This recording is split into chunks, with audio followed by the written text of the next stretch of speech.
Saudara-saudaraku sebangsa dan setanah air. Hari ini kita tidak sedang berbicara tentang politik semata. Kita sedang berbicara tentang masa depan Indonesia. Tentang nasib anak-anak kita. Tentang rakyat kecil yang bekerja siang malam tetapi hidupnya tetap sulit.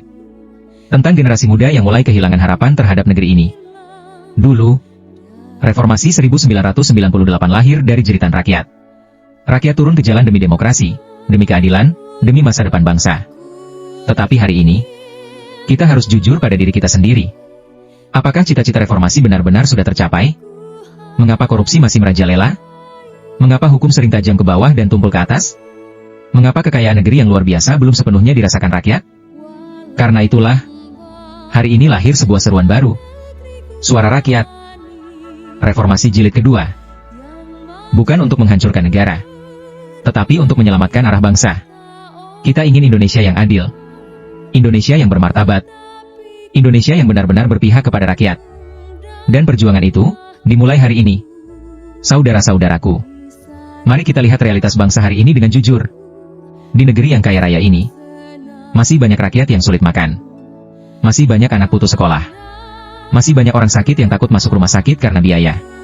Sementara itu, biaya politik semakin mahal. Kekuasaan sering dikuasai elit dan oligarki. Jabatan diperebutkan bukan untuk pengabdian, tetapi demi kekuasaan dan keuntungan. Kita melihat sendiri. Korupsi terjadi di mana-mana. Nepotisme masih hidup. Hukum kadang keras kepada rakyat kecil, tetapi lemah kepada mereka yang kuat. Dan rakyat? Rakyat sering hanya dicari saat pemilu. Setelah itu dilupakan. Inilah kenyataan yang harus kita akui.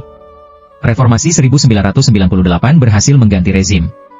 Tetapi belum sepenuhnya berhasil memperbaiki sistem.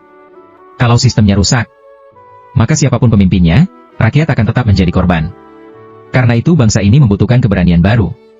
Keberanian untuk melakukan koreksi besar demi masa depan Indonesia. Saudara-saudaraku, bangsa ini didirikan bukan untuk kepentingan segelintir orang. Para pendiri bangsa sudah menuliskan dengan jelas tujuan kemerdekaan Indonesia. Melindungi seluruh rakyat Indonesia. Memajukan kesejahteraan umum.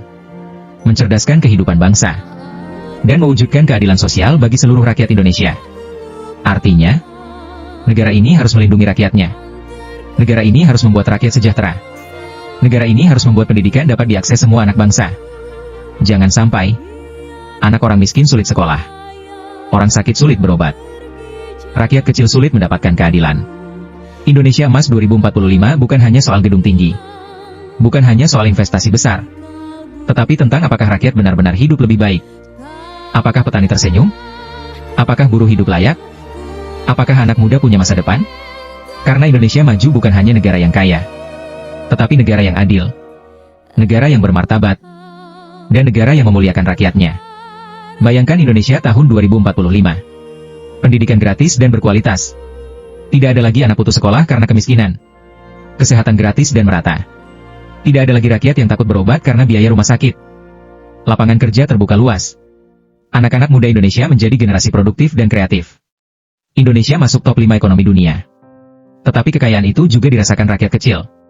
Kita ingin hukum benar-benar adil. Tidak melihat jabatan. Tidak melihat kekuasaan. Tidak melihat uang. Kita ingin ekonomi yang berdaulat.